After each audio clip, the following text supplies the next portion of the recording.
Good morning mga idol. Meron tayong gagawin ngayon. Ipaprank ko po yung aking biyanan sa pamamagitan ng ito, daliri. Itong daliri na to, hinukay pa namin. Jokes lang. Ito po ay artificial na daliri. Ito, ayan.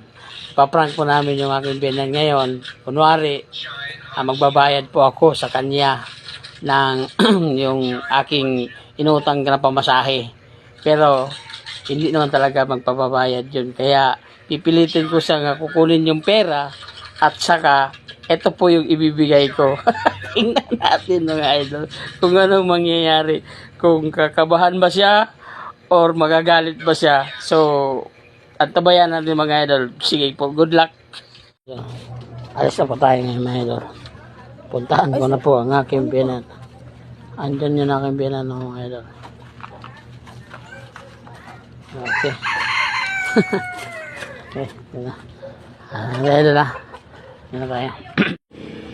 Okay. Prank na pa natin ating biyanan mga idol. Yun na tayo.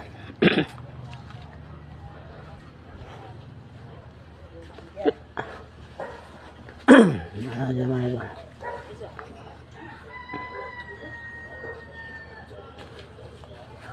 Taga ka ni Selma sa pamasahe? Ha? Oh, nara.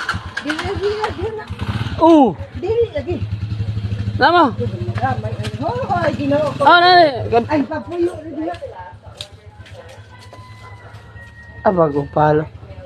Nara, Dili lagi. Dili. Nigarap na si Jerry. Ligi. Dili lagi. Hinata! Unsa mo na? Ay,